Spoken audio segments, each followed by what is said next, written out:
Hello everyone! Welcome back again to my daily vlog.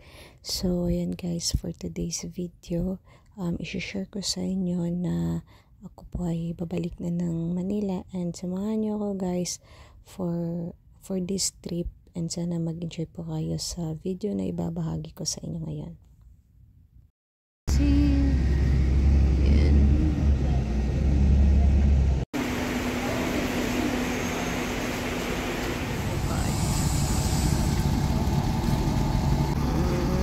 Magbanda deka ay magbasa deka. Magbasa. Ano mo nagsakay ni Mian? Silver Moon siya niya.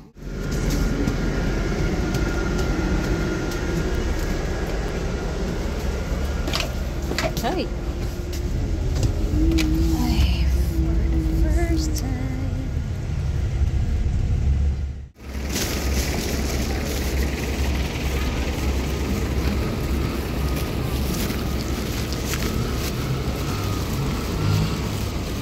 Ako man ang ilate kay mo man to. Asa na ka mo ra ba yung dugayan nimo?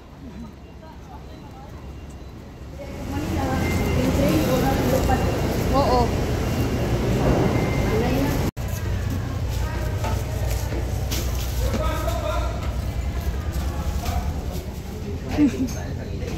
Bye for now, Tapon.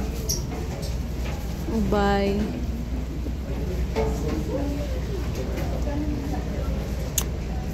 So, ayan guys. Umalis na naman ulit ako sa amin. Punta ulit ako ng Manila. Yun. Dito na ako sa Pantalan dito sa Ubay. Yun yung amin guys. So ayan guys, andito na ako sa Pantalan sa amin, sa barko. Kakatapos ko lang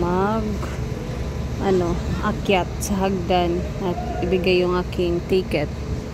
Yun yung Pantalan dito sa amin at mamimiss ko na naman ito. Yung mga anak ko, pamilya ko. Yan, so papunta pala to ng Leyte, Ilonggo. So doon ito dadako or magdunggo. Yan, nabubulal na naman ako.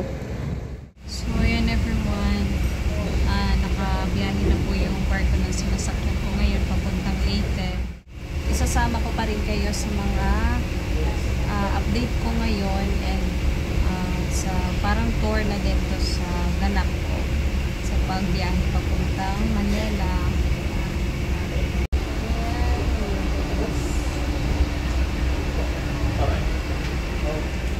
Tahan muna natin yung labas.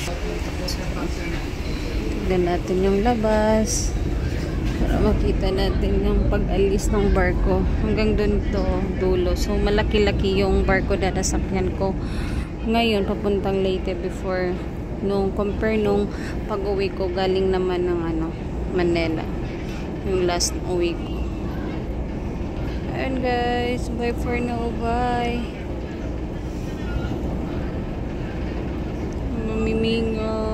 Mamimiss ko na naman kung place na to, lalong lalo na yung mga kilos ko.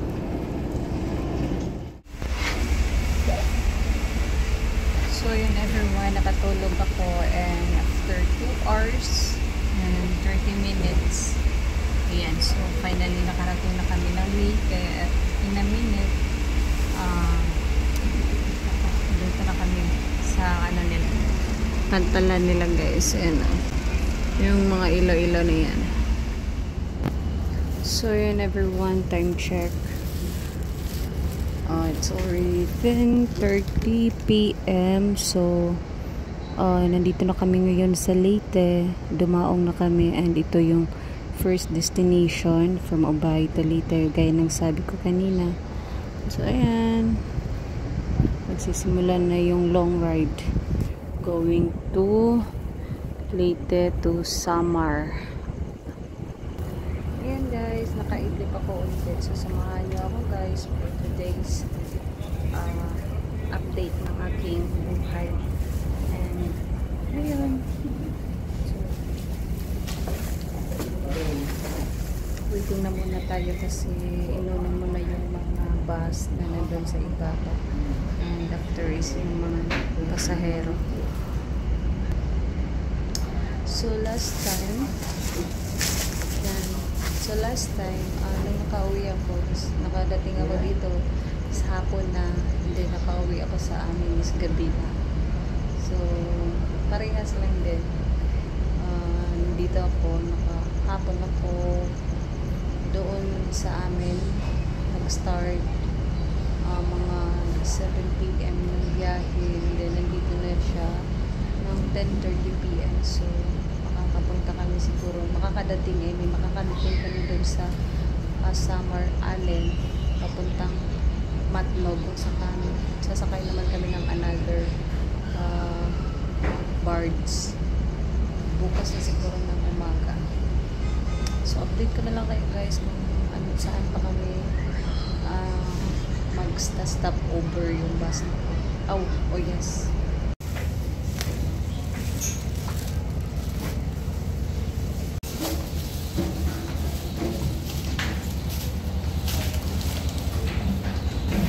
So, ayan everyone, nakababa na kami ng barko.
Samar.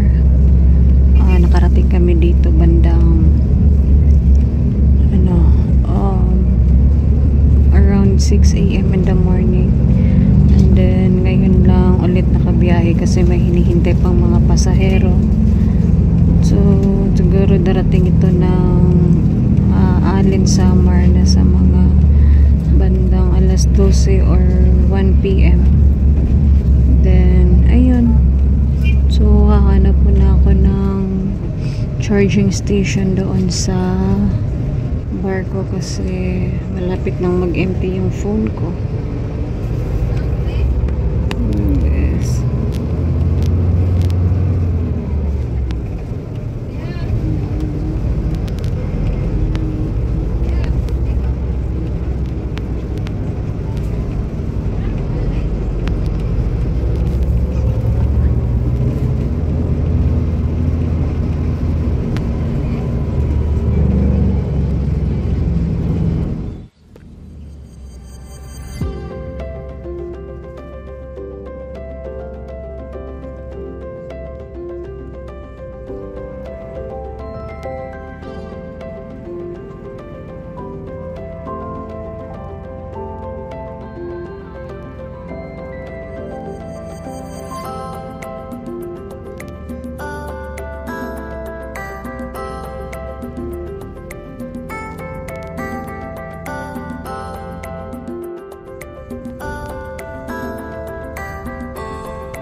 Ayan everyone, nandito na kami sa terminal ng Allen.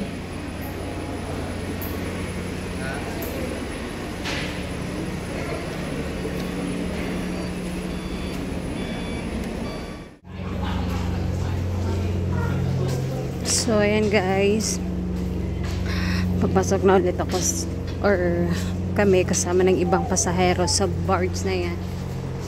Ayan, sa barko na yan. So papuntang Matnog. Ayan.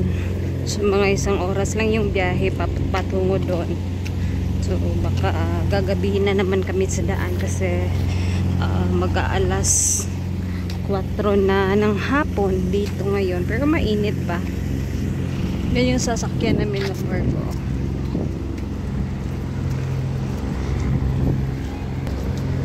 So ayan guys, dito ko muna tatapusin yung video na to and i-update ko na lang kayo ulit. Bye! God bless you and keep safe.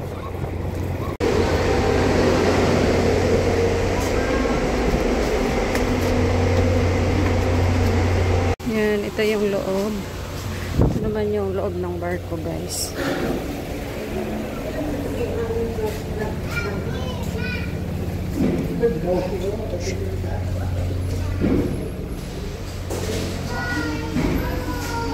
Hanap ako ng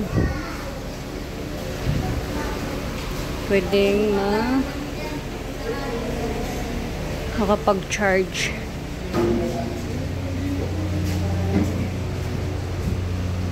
So, puntahan natin yung itaas ng barko kasi hindi ko ito napakita sa inyo last time kasi gabi nung bumiyahe ako noon. Yan yung view ng Allen Summer. Yan. So, punta muna ako ng itaas kasi mag-check ako kung may mapag-aanuhan ba doon ng charger, saksakan or outlet.